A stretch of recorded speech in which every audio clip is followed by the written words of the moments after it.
know what that is, I'll go ahead and tell you, we have played that every Mother's Day for 15 years.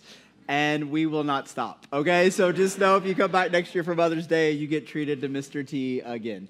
All right, so a couple of things before we get started. We're about to have some giveaways for moms in the room. We got 3 gift certificates to the Farmhouse Market, which is a great store right across the street.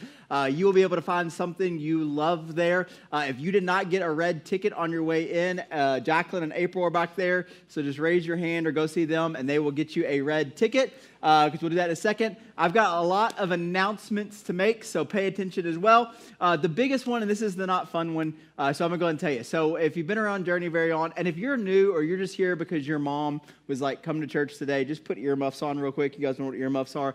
Okay, so here's the thing about it. So last year we went through a flood. It was pretty catastrophic, and so there was a lot that had to be done. In 2021, we had to replace the roof on this building, which was very, very expensive. So while we were doing that, we knew eventually we'd have to replace our gutters. Well, some of you guys have sent me pictures. You're like, hey, your gutters are hanging off your building. We know, okay? So we have gotten to the point where we can no longer ignore that, so we are having to replace our gutters on the building. So here's what I'm asking. If Journey is your church home and you are open to this, please consider giving. The gutters are going to cost about $14,000 because we have to replace all of the gutters, all of the boards, all the downspouts, and all that. So here's what I want to let you know. $14,000 sounds like a lot of money. I'm not the guy that gets up and asks for money all the time. So we did it like this. There's around 600 people that attend Journey every single week on average, around 1,000 to 1,200 people throughout the month that attend Journey and call Journey your church home. So when you do the math on that, if you take 14,000 and divide it by 600, that's about $30 per person. So all we're asking is for you to consider, if Journey is your church home, giving an extra $30, or if Journey is your church home and you've never given before, this might be the time to start. So the best way to give is on the app. You can download the app. It's completely free. There's a giving option. You can set up recurring giving. We also have giving stations at each of the communion stations. There's also giving boxes as you walk in, back there in that corner, and out in the lobby. And so all that we're asking is you, and again, this is not out of guilt. This is what we have to do. We do have to replace the gutters. We're going to do it this week because if we don't replace the gutters, it's going to cause more damage to the building and eventually become more expensive than replacing the gutters. Does that make sense? Okay, so please prayerfully consider it. If you don't have it this week, you can often do it next week as well. So that's the not fun part. The fun part is there is a lot of stuff going on. In fact, this week we're going to record a special podcast. We do a podcast every other week called Divinely Uninspired. We have fun doing it. If you haven't listened to it, it is about 30 minutes of the stupidest things you've ever heard, and then about 15 to 20 minutes of actual serious stuff. We talked about unanswered prayer this week and got into that and dove into that and what that looks like.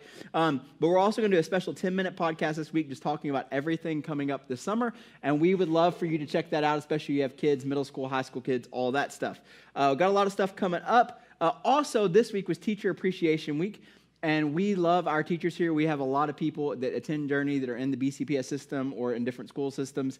And so this week, every year during Teacher Appreciation Week, we, because of your all's generosity, we are able to feed in some way every teacher that feeds the Bullitt Central School System through middle schools, elementary schools, everything. So this week, we were able to feed 546 teachers for Teacher Appreciation Week, and that's because of your generosity. And so thank you guys for that as well. Yeah, you can give it up for that. Teachers are awesome, and that was amazing that we're able to do that every year. Okay. So now it's Mother's Day. You've already been told by Mr. T how great you are. So we got some giveaways.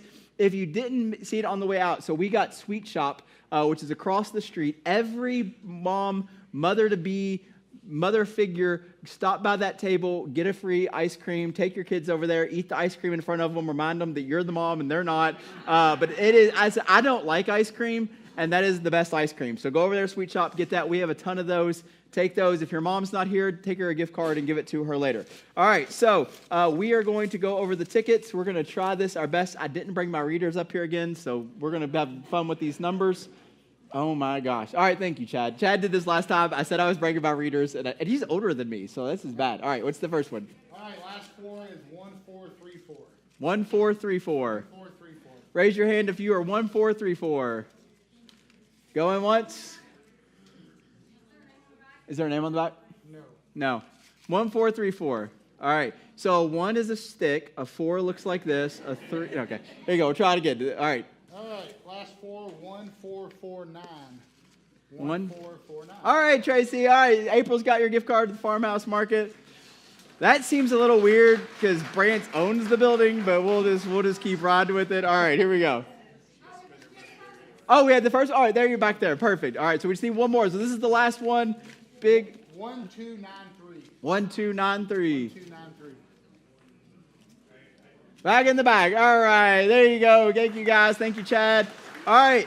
Farmhouse Market is owned by Holly and Steve O'Keefe, who attend Journey here. It is a great store. You will find something you love in there. Even if you didn't win, stop by on your way out. If you don't like anything there, I can promise you the chocolate chip cookies are amazing. All right, so we are in this series talking about being a human, and we're going to kind of shift gears from where we've been. And so we all know and have been taught the golden rule.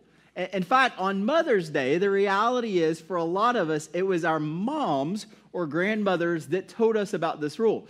The reality is they did not create this. They shared it with us, but this was actually something Jesus said. And we all know the golden rule, and here's what it is.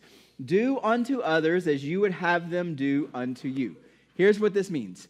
You treat people in the way in which you want to be treated. That's simple. And it works, and it makes sense, and it's good advice our moms gave us, or grandmothers gave us, or our Sunday school teachers gave us, or somebody gave us along the way. It's simple, it's good, it's noble, and honestly, it works pretty well until someone hurts you. Until someone mistreats you, lies to you, manipulates you, controls you, disrespects you, talks about you, turns on you. It's a great idea until somebody does something to hurt you in some way. And when that happens, the golden rule shifts. And it becomes a new rule. And the new rule that we follow is this. Do unto others as they have done unto you. So you hurt me, I'm going to hurt you. You've mistreated me, I'm going to mistreat you. You've talked poorly about me, or you've made up a lie or a rumor about me, I'm going to make up a lie and a rumor about you. And if we're honest, when that happens, and this is part of being human, it feels natural. It almost feels justified. When someone wounds us, there's something inside of us that wants to wound them back. And then there's like this crazy thing that we're going to kind of talk about today when it comes to this. When someone hurts us or does something that causes pain in our life, sometimes the problem with it becomes we can't directly hurt the person that hurt us. For many different reasons. Maybe it's a person, a position above us, and we realize to go back at them might cost us our job or our reputation in the community, or something that we want for our kids, and we can't go after that person because then it's going to hurt our kids. Or maybe it's one of these things where the person that hurt us is no longer in our life, or sometimes people might hurt you, and you don't even know who they are. They did something to disrespect you, to be mean to you, and now you're carrying this pain. And the problem is, when we carry this pain in our life, it very rarely, we've talked about this before, stays directed where it's supposed to go. It leaks. And what happens is, because we can't get back at them for whatever reason, we get back at other people. We take it to our home, we take it to our work, we take it out on our spouses, our kids, our coworkers, or our friends. There's this simple rule. So in counseling, I do a lot of counseling, I have a counseling degree. There's this simple rule that almost all of us can universally accept when it comes to this. And this is the simple rule. It says this. Hurt people, hurt people. If you're carrying undealt with hurt in your life or pain in your life, the reality is more than likely you may then hurt other people. And especially when you feel powerless in one relationship, we often try to regain power somewhere else. And so I can't take it out on them, so I'm going to build up and take it out on you. And the problem is, once that cycle starts, it gets messy fast. Because revenge always has a way of spreading. Anger spreads, bitterness spreads, harshness spreads. And before long, for some of us, if we're honest and take a moment out, we're carrying pain and bitterness in our lives, and we're taking it into other avenues of our lives, and it's playing out. And the problem is we don't even know where it started. It's just been this cycle that's gone on for way too long. And listen, we all know people are difficult.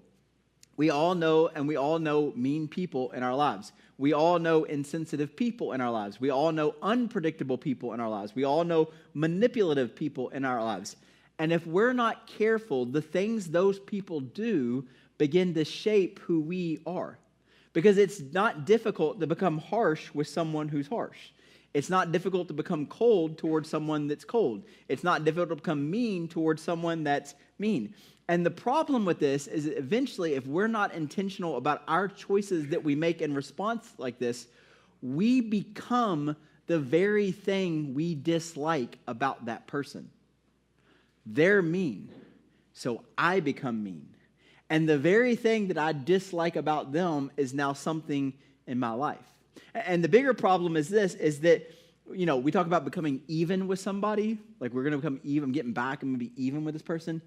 You become even with somebody you don't even like and maybe don't even respect because of the choices that they've made. If we're honest, many of our greatest regrets probably came from moments when someone threw us off balance emotionally and we reacted rather than actually take the time to figure out how to respond. And so the question for today, is there a better option? Is there something else that we can do? Is there a better response when we find ourselves in these situations? And you will find yourselves in these situations being a human being living in the world we find ourselves in today. So today what we're going to do is we're going to take a look at a story. I'm going to tell you the story. It's an old story. It's an ancient story. It's a story that maybe for most of us in this room, we've never heard or don't know much about. We know one character in this story pretty well, but then everybody else that we're going to see. And in this story, it's kind of what we've been describing. It's a moment where emotions are running high, anger is building, and revenge feels justified.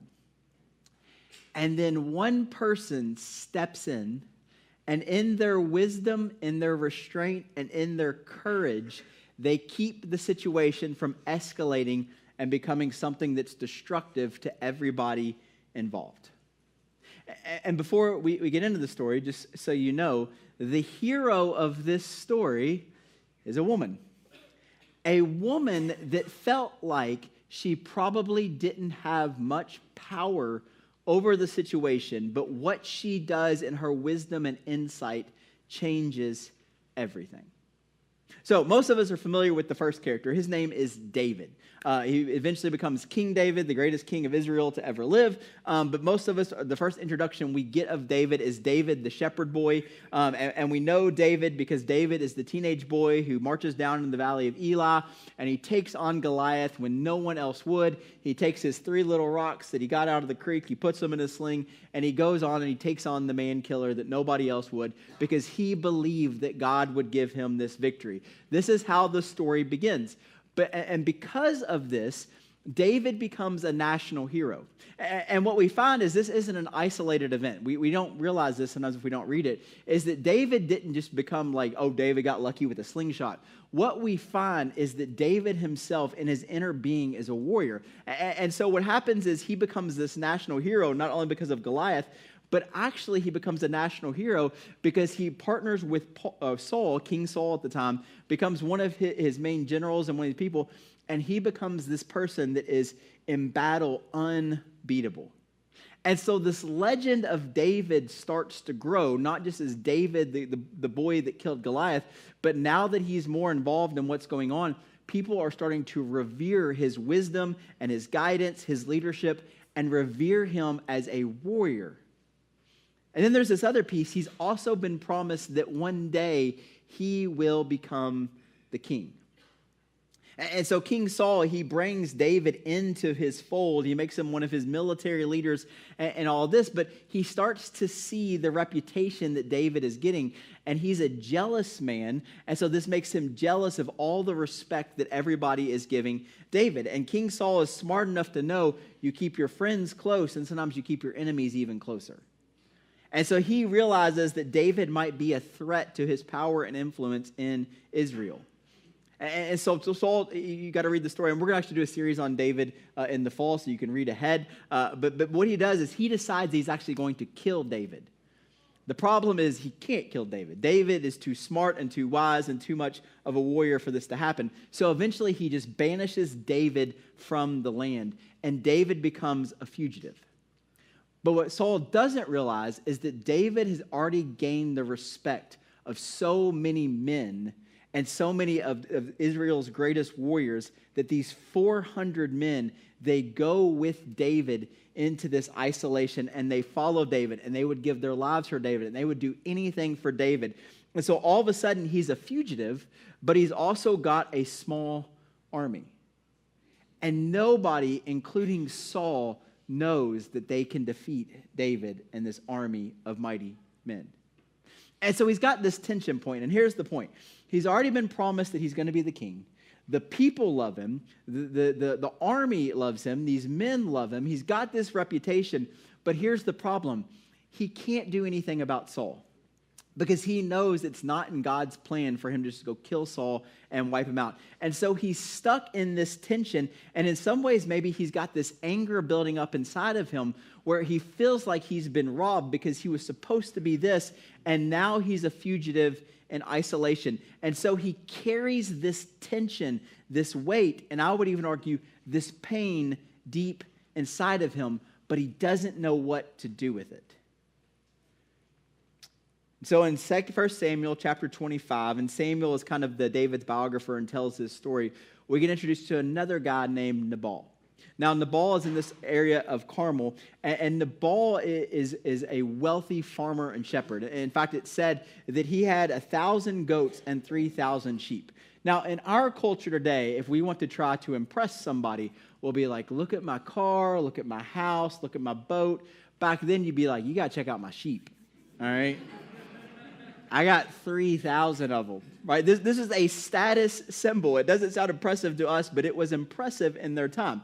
And in this region, in Carmel, what's going on is it's sheep shearing season. This is when you make your money off of these sheep that you have. Because as you shear them, you then take the wool and you sell them, you barter, you trade with them. And this is how you find out. It's like an annual financial report. This is how you find out how wealthy you actually are. And so Nabal is in this season where he's shearing his sheep, and he's in this area of Carmel. But what we also find out is that David is in this area as well. And David has his 400 warriors with him. And so what's happening kind of is a roundabout situation is because nobody's going to go mess with David. So for context, I know it's Mother's Day, but for you guys that understand the context of the story, remember the movie 300? That's who David's got. Ain't nobody going to Carmel to try to pick a fight with David. And so by kind of area of proximity, because nobody's going to go mess with David, nobody's going to mess with Nabal because David's men are right there. And so in their culture, often what would happen, especially if you had 3,000 sheep and 1,000 goats, is robbers may come along and try to take your sheep or take your goats or take some of you or cause harm to you or rob you. But because David is there, nobody is messing with Nabal. And so whatever he's doing, he's making even more money because nobody's touched a sheep or a goat that belongs to him because of David and his mighty men being there. And so they're camped out nearby, and Nabal is benefiting from this.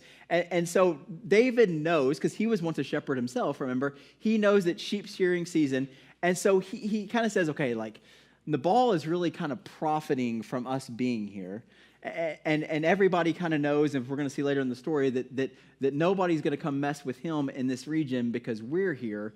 And so he kind of says, like, all right, I'm going to make this proposition to him. And so he sends 10 servants to Nabal, and here's the request. He says, hey, we realize that you're about to make a lot of money. And we realize that part of you making a lot of this money is that nobody took any of your sheep or goats this year. There was no robbers. Nobody was going to mess with you because we're here. And so as you kind of figure out your expense and then your extra profits, would you be willing to give us some of it? And David's request is not necessarily even for the money. It's more, would you just give us some supplies, some food and water for my men as we are out here? So that's the request. And it kind of makes sense as we kind of work through this story that Nabal should be reasonable, realize the situation he's in. He's heard the rumors of David and his men. Everybody knows they're there. And so you would think that this would be like, okay, this kind of makes sense. And so the messengers of David tell Nabal this. And here is Nabal's response. Who is this David?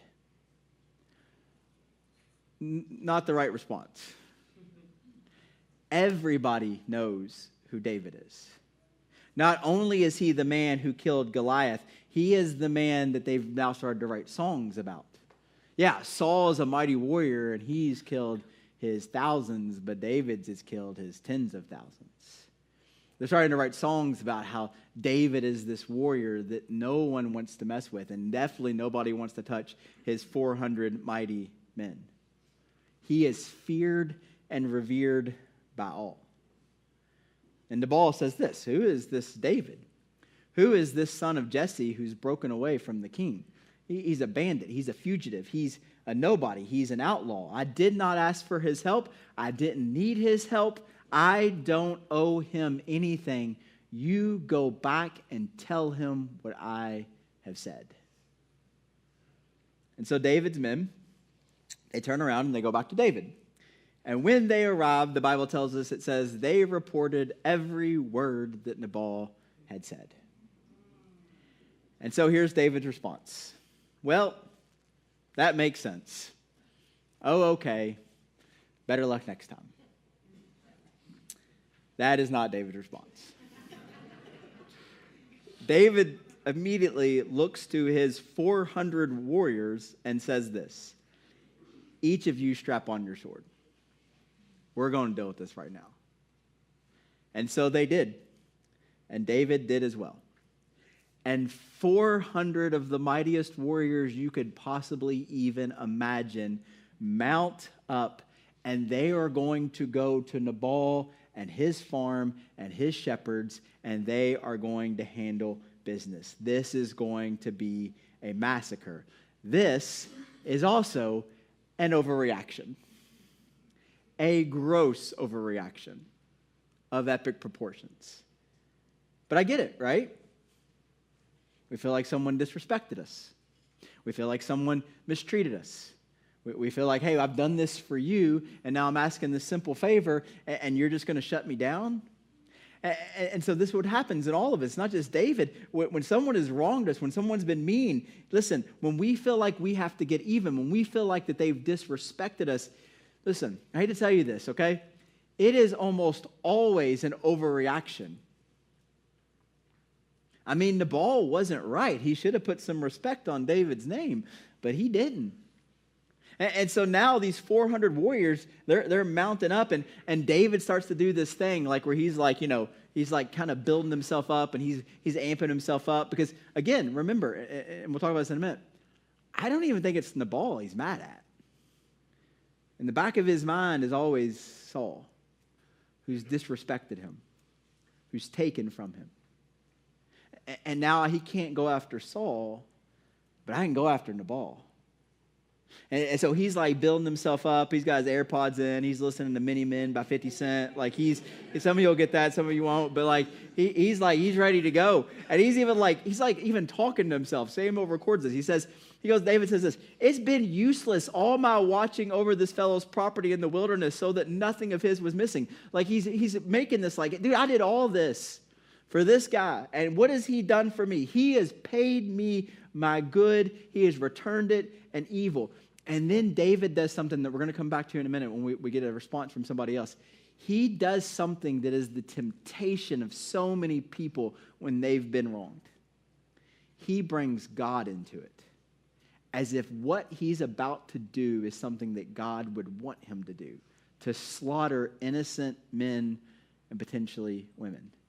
He says this, may God deal with David. By the way, he speaks in third person, so that's a little arrogant. But still, may God deal with David, be it ever so severely, if by morning I leave alive one male of all who belong to him. I'm killing everybody.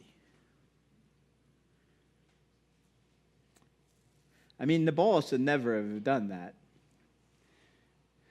But David, he's going to go kill everybody?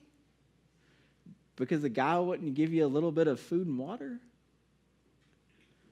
So he's riding along, and he's hurt, he's angry, he's powering up, and it's going to be evil for evil. You did evil to me, I'm going to do evil to me. You want to be mean to me? You want to be mean to me? I'm David, I'll show you. Guys, there's the temptation, isn't it? Not so much the ladies, but maybe. But guys, you've been mean. I'll show you who I am. And I think, again, he's channeling his inner frustration with Saul. This is about something else that's not been dealt with. But I'm going to take it out on this guy. So he loads up his men, and they head towards Nabal. Meanwhile, while all this is going on, the servants that had seen all this happen, because David has sent his messengers to Nabal, there's servants walking around, and so one of the female servants, they've observed all this, and so they go to Nabal's wife, Abigail. And they go to Abigail and they say, listen, you weren't here, but let me tell you what happened. David sent his messengers, and they were asking for this. And instead of being fair or kind, your husband Nabal was cruel and actually insulted David. And then this servant, you got to go ahead and read this. It's in 1 Samuel 25. Goes on to say that basically what we already have heard, like David's men were good to us. They even go on to say things that, like, when they were there, nothing went missing. Night and day, they were like a wall around us that protected us. While we were herding our sheep near them, no one messed with us. Like, because of their protection, whether it was on purpose or not, it didn't matter. We benefited from this. And now Nabal, listen to what the servant goes on to say. Now think it over, verse 17, and see what you can do, because disaster is hanging over our master and his whole household. And I think that this last part, she whispered to Abigail, he is such a wicked man, and no one can talk to him. You have a story of two men, pride and arrogance. And then you have a woman, Abigail. Abigail thinks through this, but then she acts quickly. And what Abigail does is one of the most amazing things that we're going to see in this story before what she says. Is she goes to her servant and says, here's what you're going to do. And don't tell Nabal. Ladies, you ever been there? Don't tell my husband. This is what we're doing, all right? We're going to get these camels and these donkeys, and we're going to load them up with enough food and supplies to feed the 400 mouths that David has. And I'm going to send these donkeys ahead of me along with you, and you're going to take all of this to David and his men. And then I will go on behind you. And so here's the scene. David and his men are mounted up. They're ready to go. They're strapped up. They got their bulls on parade, ready against the machine, blasting. They're ready to go. And they're walking through this ravine, and then all of a sudden, and here's what happens in all of this. This is about what happened. You ever been like, you're jacked up? You're ready to go. Men, women, doesn't matter who you are. I'm going to put them in their place. I'm going to tell them off. You've been rehearsing it. You know what you're going to say. You know what you're going to do. You are ready to go. And then all of a sudden, there's a moment where something you hadn't planned happened. And all of a sudden, all the red and the black that you see, all of a sudden, you start to see a little clear. And this is about what's going to happen because of Abigail. So David and his men are going there, and they're on their warpath, and all of a sudden, they see these donkeys loaded up with all this food. And then right behind these donkeys, they see this woman. And so Abigail approaches David, and as soon as she sees him, she gets off of her donkey, and this is women, again, culturally, you understand the context of this. She gets off of her donkey, and she goes and bows before David's feet. And she begins to speak to David. And this is the key to this. She begins to speak to David as he sees already the man that she hopes he'll be. Not the man that she just encountered with red in his eyes and sword strapped. She speaks to him as if he will be the man that she knows he can be. So she says this, "Pardon your servant, my lord, and let me speak to you." Just give me a minute, David. Before you go do what you're about to do, and I understand everything, just let me talk to you. Here's what she says. "Pay no attention to my husband." Again, ladies, maybe you've said that before. "Pay no attention to my husband, that wicked man Nabal. He is just like his name. His name means fool, and folly goes with him." In other words, David, you're not wrong about him. He shouldn't have done that. He shouldn't have said that. He should not have treated you this way. Like I understand why we're here. And then she does something. And this next part, before you read it, this is amazing. Okay? She speaks to him not only as if he'll be the man she hopes he'll be, she also speaks to him as if what she's about to do has already worked. There's a trick for you, ladies, okay? Here's what she says. And now, my Lord, as surely as the Lord your God lives, and as you live, since the Lord has kept you from bloodshed, since the Lord has kept you from avenging yourself with your own hands. Did you catch that? Since God, you're not going to do this, David. Since God's already stopped you from doing this. And David's like, what? I'm not going to do this? Here's what she's saying. David, listen, you're not the type of person that would avenge yourself on a defenseless group of people, are you? I get in the ball, but you're going to slaughter people who had nothing to do with what he did or said to you. And then she's going to give him credit for being even better than he was about to be. Here's what she says. David, the Lord your God will certainly make a lasting dynasty for my Lord, because you fight the Lord's battles. That line at the end is worth the price of admission. We didn't charge you to be here, but this is the whole story. She looks at David, and she goes, no, listen, David. You fight the Lord's battles. We live in a day and age and in a time where we get confused really easily. And sometimes in our culture, in our world, we get caught up in the wrong battles. We think that we're doing what we're supposed to do or what's the right thing to do. It's so easy today to get confused about what we should do and what we should say and how we should respond, not just in our culture and our world, but in our own personal lives. And so what she's saying, David, listen, what you're about to do, no, you're better than this. You fight the battles that God has put in front of you. This is not it. There have been times that I have seen stuff posted, sometimes by people that come to this church. And there are times that I've heard people say things, and there are times that I want to get my sword and strap it on and go to battle. But I have to remind myself almost daily, not every battle we want to fight is a good one. And not every battle that we think we're supposed to fight is the Lord's. And this ain't it, David.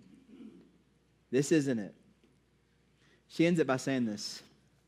And no wrongdoing will be found in you as long as you live, David. And here's what she's saying. David, if you do this, this is going to be a stain on your legacy and your life forever. If you fight this battle, you will regret it. And then Abigail, who might be one of the smartest women ever, this is what she says to David next. Because she knows, verse 29, even though someone is pursuing you to take your life, and leave it up there for a second. Here's what she's saying. She's like, David, we know what's going on. I know what's going on. This isn't about in the ball. This is about all of that stuff that's happening to you that you feel like you don't have any control over.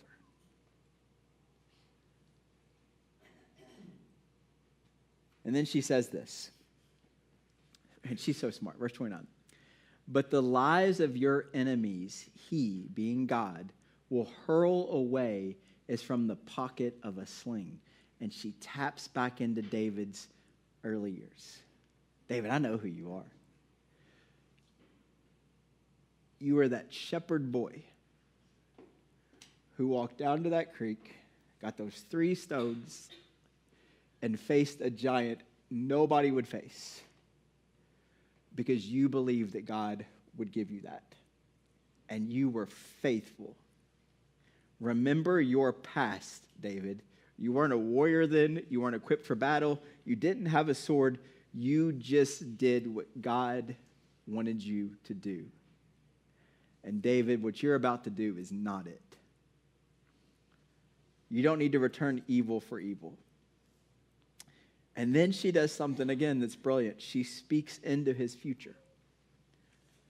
Because here's what you have to know about every choice that we make, especially in the tough situations, especially in the situations like David faces right here, especially in the situations where, listen, we can respond in a certain way. But here's what she says about his future. She says, when this is a story, don't put it up yet, when this is a story that people will tell. Oh, and they will tell your story, David. What do you want them to say?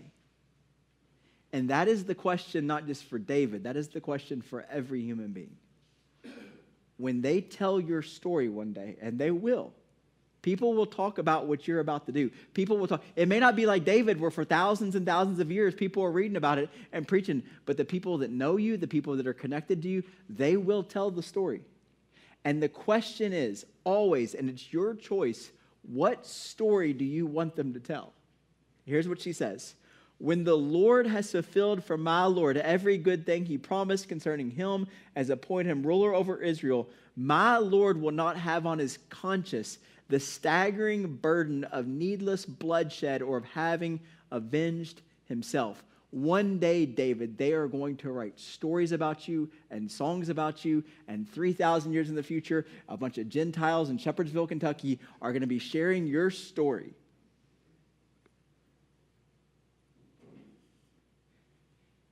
What do you want them to say? And then she stops. And now it's David's turn. And the question is, what is David going to do? This is just another woman right in front of him. Here's what David does. Praise me to the Lord, the God of Israel, who has sent you today to me. May you be blessed for your good judgment. I didn't have good judgment. I didn't have good wisdom. But you did. So David turns all of his men back around with their donkeys loaded up with food and water and go back to their camp. And Nabal has no idea how close he was to destruction, except for the wisdom of his wife, Abigail. I almost don't want to tell you what happens next because it seems so foreign in our world and time. But in case you ever pick it up and you're like, he left that part out, I'll tell you what happens next. 10 days after this, Nabal dies. Nobody has any idea. Well, it wasn't David, it wasn't his men, but 10 days later, Nabal dies. And David hears about this. And so he sends messengers to the camp of Nabal and Abigail, and Nabal's now dead. And he goes, hey, that lady Abigail, I like her. Will she marry me? And they get married and live happily ever after. Kind of. David takes Abigail to be one of his wives. He has many. And anytime you are one of somebody's wives, the story's not going to end always very well. So, what do we learn from this story? First of all, we all need an Abigail in our lives. Every single person. You need somebody who can talk you down when emotions are running high. Somebody who has access to you. Somebody who loves you deep enough to step into that moment before you do something you will regret. And guess what? It might be your mama, which is why we're telling this story on Mother's Day. It might be your mom, your grandma, some lady figure in your life. It may not be. But you all need somebody who's willing to say, hey, this isn't who you are. This isn't how you are. And this is important. This is what she tapped into with David. This isn't how you were raised. Don't let this moment define you. Don't trade your future, David, or any of us for the anger you feel right now. And when those people like Abigail show up in your lives, you need to be wise enough to listen. Because if all of us are honest, some of us, our greatest regrets could have been avoided if we had listened to an Abigail that God had placed in front of us. And here's what I know. For some of us in this room, we had an Abigail. We had someone that was trying to talk us into something smarter, and we just straight up ignored them. You need a friend, a parent, a spouse, a mentor, someone who has permission to say something to you before you are too angry to hear it. Because in those moments, I'm telling you, what feels right may ultimately get in the way of what you actually want.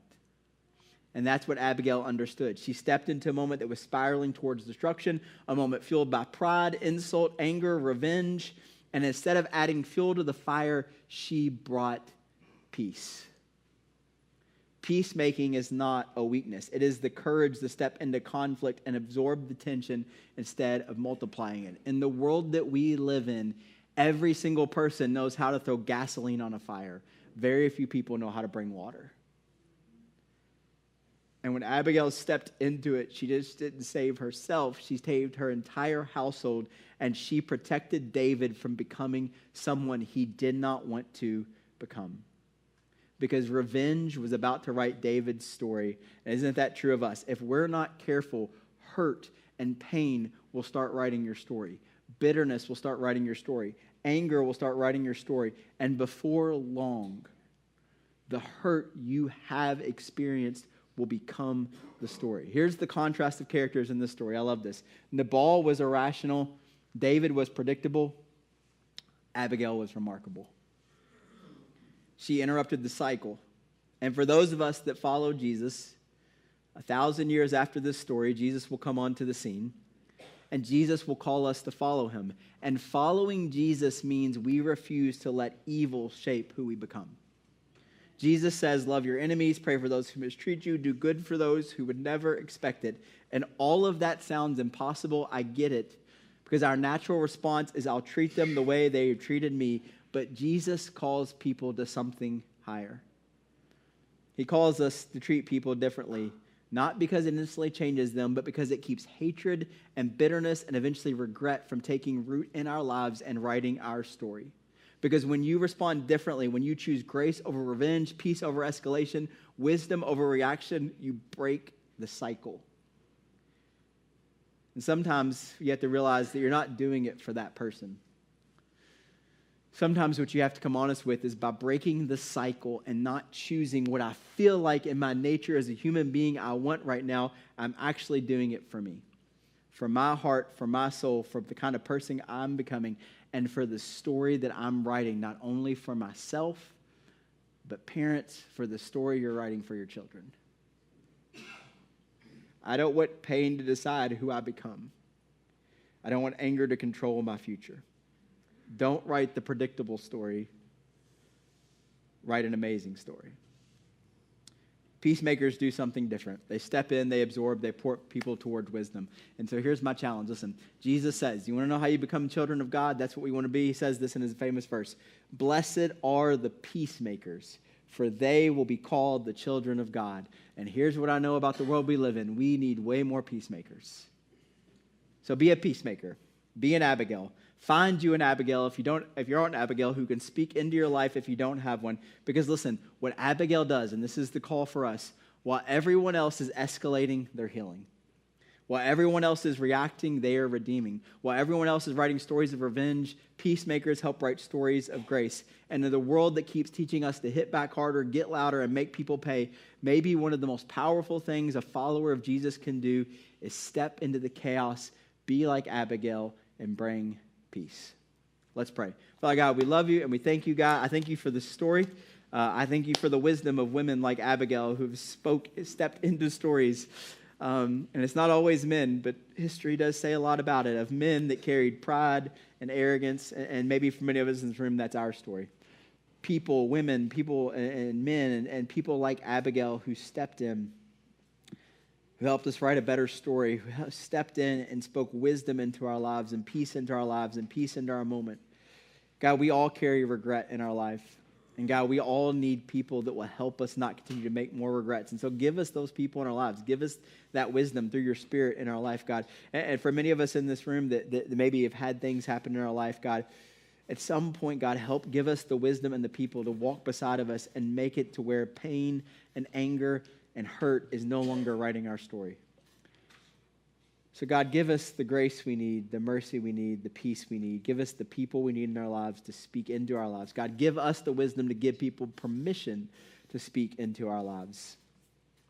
God, we love you. God, we thank you for grace. We thank you for mercy. We thank you for in all of this and all of the stuff that we deal with as human beings, we can find hope and mercy and love and grace in you day after day, God. We thank you for the promise that we can find new mercies every morning, that we can find joy in the midst of pain and all these things, God. But most of all, we thank you for the redemption that you give us and the hope that you give us.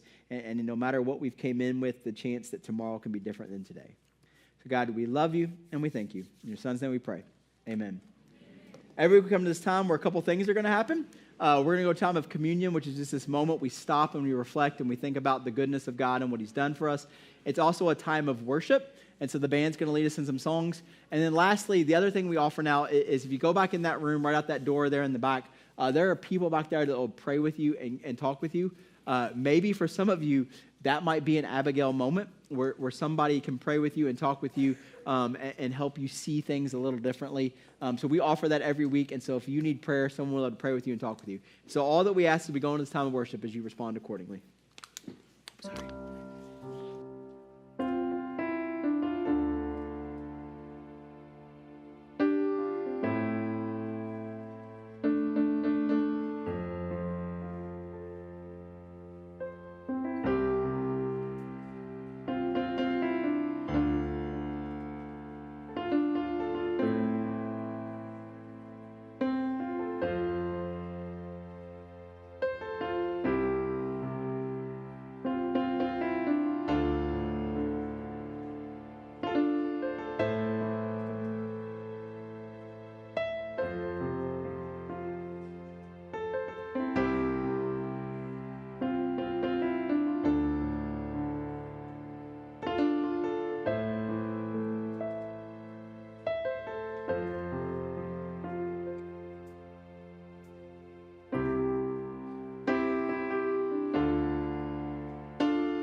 I've carried a burden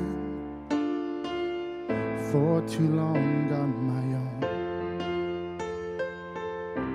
I wasn't created to bear it alone. I hear your invitation to let it all go, and I see it now. I'm laying it down, and I know that I need you. Run to the Father, I fall into grace. I'm done with the hiding, no reason to wait. My heart needs a surgeon, my soul needs a friend. So I run to the Father again and again and again and again. Whoa.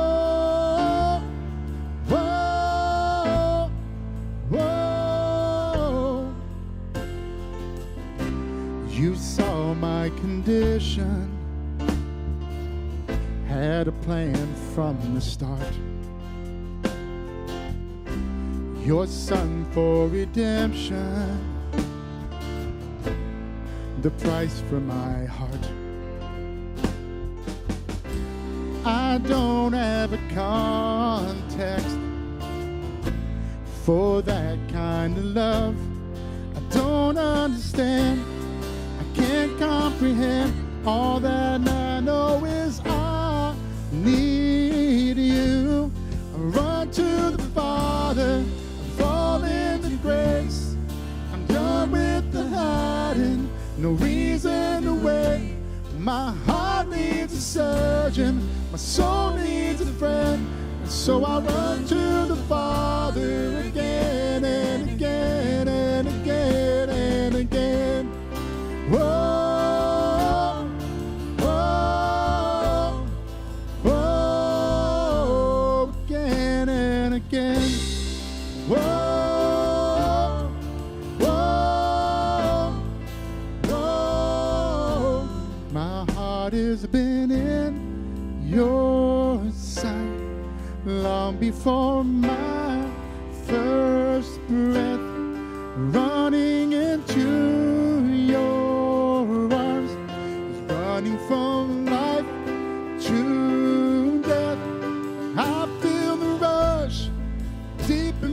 chest, your mercy is calling out. Just as I am, you pull me in, and I know that I need you now. Run to the Father, fall into grace. I'm done with the hiding, no reason to wait. My heart needs a surgeon, my soul needs a friend, and so I run to the Father again and again. I run to the Father, I fall into grace. I'm done with the hiding, no reason to wait. My heart found a surgeon, my soul found a friend, and so I run to the Father again and again and again and again. Whoa, whoa, whoa, again and again. Whoa, whoa, whoa, again and again.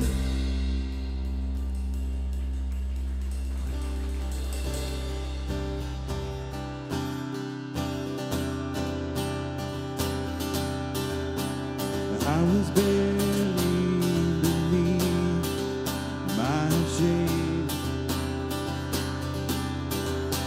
Who could carry the kind away? It was my tomb till I met you. I was breathing the night alive, and all my failures I tried to hide. It was my tomb till I met you. You called my name, and I ran out of that grave, out of the darkness, into your glorious day. You called my name, and I ran out of that grave, out of the darkness, into your glorious day.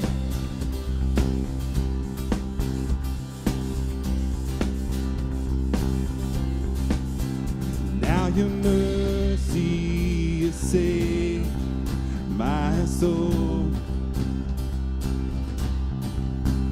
Now your freedom is all that I know. The old man knew Jesus when I met you. You called my name, and I ran out of that grave, out of the darkness, into your glorious day. You called my name, and I ran out of that grave, out of the darkness, into your glorious day.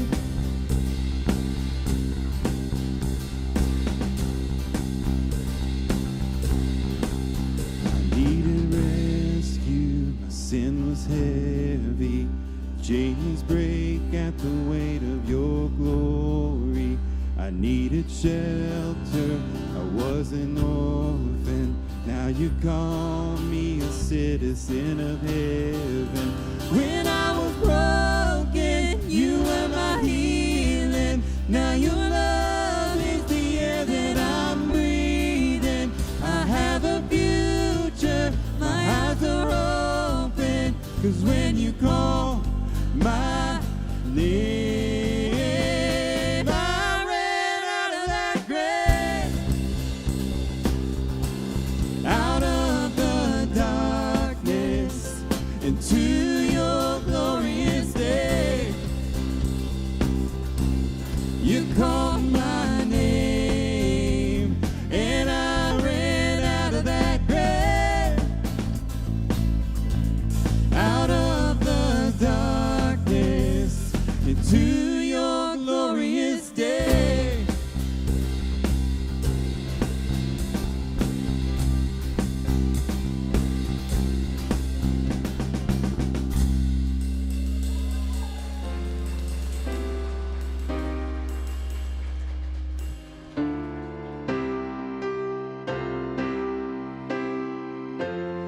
pain will come, tears will flow, sorrow's gonna fight for my soul, but heaven knows where I stand.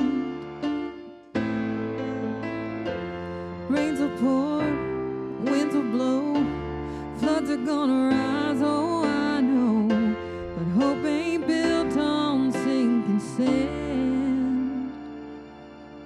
I've seen enough to know. You could lay bricks, you could dig a foundation, you could build up 10,000 feet tall, but if it don't stand on the word of the Lord, this house gonna fall. You could put a cross right up on the steeple, you could stain glass on every wall, but if it don't stand on the word of the Lord, this house gonna fall. Empty words are like empty rooms. You could have it all, but it only proves that without love it's just for show. Oh, and you can give it all away. You could even do it in Jesus' name, but without love you're gonna do it alone. Oh, you could lay bricks, you could dig a foundation, you can build up 10,000 feet tall, but if it don't stand on the word of the Lord, this house gonna fall. You can put a cross right up on the steeple, you can stain glass on every wall, but if it don't stand on the word of the Lord, this house gonna fall. My hope is built on nothing less than Jesus' blood, my righteousness, and I dare not trust the sweetest frame, but wholly lean on Jesus' name. Let's sing that again. My hope is built on nothing less than Jesus' blood, my righteousness, and I dare not trust the sweetest frame, but wholly lean on Jesus' name. You could lay bricks, you could dig a foundation, you could build up 10,000 feet tall, but if it don't stand on the word of the Lord, this house gonna fall. You could put a cross right up on the steeple, you could stain glass on every wall, if it don't stand on the word of the Lord, this house gonna fall. You could lay bricks, you could dig a foundation, you could build up 10,000 feet tall, but if it don't stand on the word of the Lord, this house gonna fall. You can put a cross right up on the steeple, you could stain glass on every wall, but if it don't stand on the word of the Lord, this house gonna fall. And if it don't stand on the word of the Lord, this house gonna fall.